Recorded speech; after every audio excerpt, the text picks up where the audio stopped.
இலங்கையர்களுக்கு நள்ளிரவில் கொடுக்கப்பட்ட பேரடி. மற்றொரு நிறுவனமும் எரிபொருள் விலையை உயர்த்தியது. சீனாவின் மனித கழிவுக்கு பணம் செலுத்த போகும் இலங்கை மக்கள். அமைச்சர் டலஸ் மீது அரசாங்கம் பலத்த சந்தேகம். கொழும்பு ஊடகம் தகவல். மரக்கரிசின் விலை மேலும் உயரக்கூடும். இலங்கை மக்கள் மீது மற்றும் ஒரு பொருளாதார தாக்குதல். எரிபொருள் விலை உயர்வின் எதிரொலி. பேருந்து கட்டணங்களை அதிகரிக்குமாறு கோரிக்கை. பயணங்களை உடனடியாக ரத்து செய்யுங்கள். பொதுமக்களுக்கு முக்கிய அறிவித்தல். நீண்டகால கடன் அடிப்படையில் எரிபொருளை கோரும் இலங்கை. மோல்டாவில் வீட்டு தோட்டத்தில் 4 கஞ்சா செடிகளை பயிரிட அனுமதி. மடகஸ்கரில் கப்பல் மூழ்கியது. 60 பேர் மாயம், 17 பேர் பலி.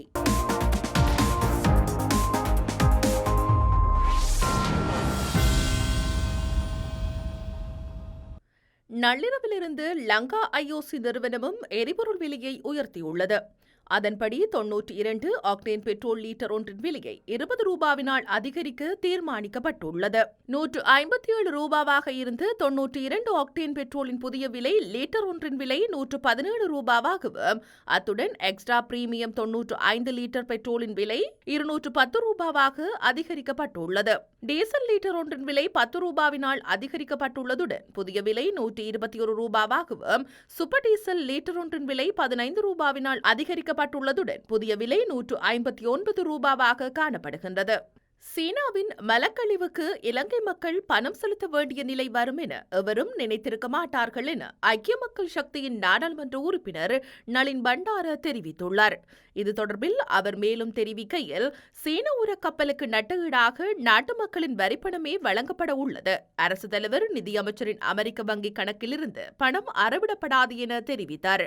மக்கள் பருப்பு வாங்கும் போது, சீனி வாங்கும் போது, ரீலோட் செய்யும் போது வரியாக அறவிடப்பட்டு சேர்க்கப்பட்ட மக்களின் பணமே நட்டஈடாக வழங்கப்பட உள்ளது எனவும் தெரிவித்தார்.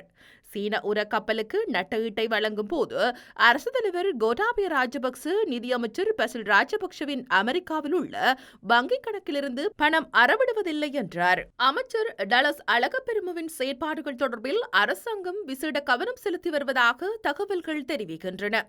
அரசாங்கத்தை விட்டு வெளியேறும் ஒரு குழுவை அவர் வழிநடத்த உள்ளதாக வெளியான தகவலை அடுத்து இந்த நடவடிக்கை மேற்கொள்ளப்பட்டுள்ளதாக கொழும்பு ஊடகம் ஒன்று செய்தி வெளியிட்டுள்ளது. அரசாங்கத்தின் மீது விரக்தியடைந்த குழு ஒன்று அமைச்சர் டலஸ் அழகப்பெருமவிடம் இருப்பதாக அரசாங்க உயர் அதிகாரிகள் சந்தேகம் வெளியிட்டுள்ளனர். எவ்வித நியாயமான காரணமுமின்றி தனது முன்னாள் கல்வி மற்றும் மின்துறை அமைச்சரை நீக்கியமையால் அளப்பெருமவும் கடும் அதிருப்தி அடைந்துள்ளார் என்பது அனைவரும் அறிந்ததே. அது மட்டுமன்றி கடந்த பொது தேர்தலில் ராஜபக்ஷ குடும்பத்தை சேர்ந்து நிபுணர் ரணவக்க வேட்புமனு தாக்கல் செய்தமையிலும் அழகப்பெரும அதிருப்தி அடைந்துள்ளார். இதேவேளை அமைச்சர் டலஸ் அழகப்பெருமவிற்கு ஜேவிபியிடம் மிக நெருங்கிய தொடர்பு இருப்பதாக சந்தேகம் வெளியிடப்பட்டுள்ளது. மரக்கறிகளின் விலை மேலும் உயரக்கூடும் என்று அகில இலங்கை பொருளாதார மத்திய நிலைய சேகரிப்பு மைய தலைவர் அருண சாந்த ஹெட்டியாராச்சி தெரிவித்துள்ளார். பண்டிகை காலத்தில் பொதுமக்களுக்கு தேவையான விநியோகம் செய்ய முடியாத அளவுக்கு மரக்கறிகளின் விளைச்சலும் விநியோகமும் குறையும் என ஏற்பட்டுள்ளது.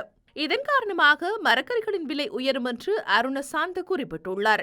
ஊடகவியலாளர் சந்திப்பொன்றின் போது அவர் இதனை தெரிவித்துள்ளார். இந்த நிலையில் கரட் கிலோ ஒன்று 320 ரூபாய் முதல் 480 ரூபாவாக விற்பனை செய்யப்படுகின்றது. கோவா 230 ரூபாய் முதல் 250 ரூபாவாக விற்பனை செய்யப்படுகின்றது. லீட்ஸ் 260 ரூபாவாக விற்பனை செய்யப்படுகின்றது. பீட்ரூட் 370 ரூபாவாக விற்பனையாகின்றது. தக்காளி 270 ரூபாவாகவும், போஞ்சி 270 ரூபாவாகவும் விற்பனையாகின்றது. பச்சை மிளகாய் 800 ரூபாவாக விற்பனை செய்யப்படுகின்றது என்றும் அகில இலங்கை பொருளாதார மத்திய நிலைய சேகரிப்பு மைய தலைவர் அருண சாந்த ஹெட்டியாராச்சி குறிப்பிட்டுள்ளார். இலங்கையில் பேருந்து கட்டணங்களை அதிகரிக்குமாறு கோரிக்கை விடுக்கப்பட்டுள்ளது. தனியார் பேருந்து உரிமையாளர் சங்கம் மற்றும் அகில இலங்கை தனியார் பேருந்து நிறுவன சம்மேளனங்கள் ஆகியன இந்த கோரிக்கையை அரசாங்கத்திடம் விடுத்துள்ளன. நாட்டில் நேற்று நள்ளிரவு முதல் பெட்ரோல் மற்றும் டீசலின் விலை அதிகரிக்கப்பட்டுள்ளது. இந்த அதிகரிப்பிற்கு ஏற்ப பேருந்துகளின் பயணங்களை மேற்கொள்வதற்கு பேருந்து கட்டணங்கள் அதிகரிக்கப்பட வேண்டும் என்று இந்த அமைப்புகள் கோரியுள்ளன. அந்த வகையில் ஆக குறைந்த கட்டணத்தை 25 ரூபாவாக உயர்த்த வேண்டும் என்று தனியார் பேருந்து உரிமையாளர்களின் சங்க தலைவர் கெமுனு விஜயரட்ன கோரிக்கை விடுத்துள்ளார். அதே நேரம் ஏனைய கட்டணங்கள் எரிபொருள் விலை அதிகரிப்புக்கு ஏற்ப 20 வீதத்தினால் அதிகரிக்க வேண்டும் என்று அகில இலங்கை தனியார் பேருந்து சங்கத்தின் பொதுச் செயலாளர் அஞ்சன பிரியன்சித் கோரிக்கை விடுத்துள்ளார். பொதுமக்கள் பண்டிகை காலத்தில் தமது விடுமுறை திட்டங்களை கைவிடுமாறு உலக சுகாதார அமைப்பு கோரிக்கை விடுத்துள்ளது. உலக சுகாதார அமைப்பின் தலைவர் டெட்ரோஸ் அதினோம் கெப்ரீசியஸ் இந்த கோரிக்கையை விடுத்துள்ளார். வாழ்க்கையை ரத்து செய்வதை காட்டிலும் நிகழ்வுகளை ரத்து செய்வது சிறந்தது என அவர் வலியுறுத்தியுள்ளார். இந்த கடினமான தீர்மானத்தை எடுப்பது அவசியம் என்று அவர் குறிப்பிட்டுள்ளார்.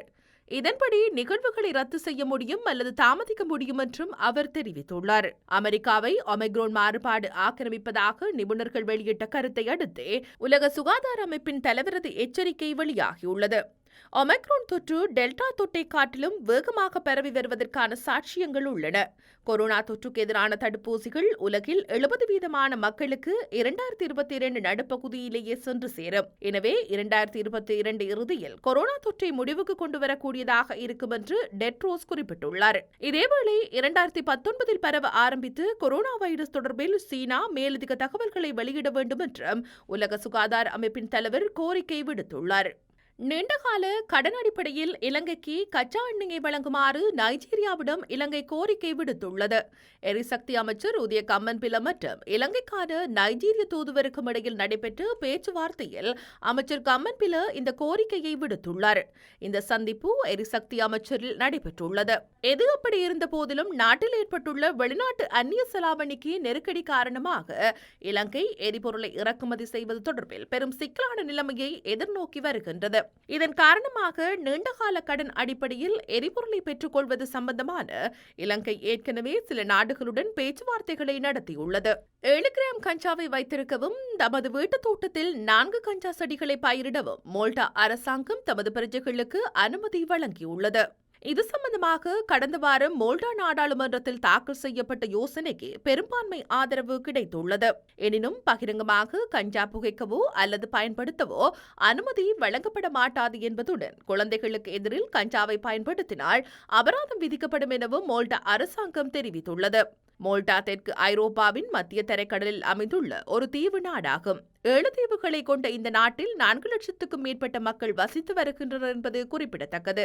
மடகஸ்கர் கடற்கரை அருகே சட்டவிரோதமாக பயணிகளை ஏற்றி சென்ற கப்பல் மூழ்கியுள்ளதாக சர்வதேச ஊடகங்கள் தெரிவித்துள்ளன. மடகஸ்கரின் வடகிழக்கு கடற்கரை அருகே 130 பயணிகளுடன் புறப்பட்ட கப்பல் சிறிது நேரத்தில் திடீரென கவிழ்ந்து விபத்துக்குள்ளானது.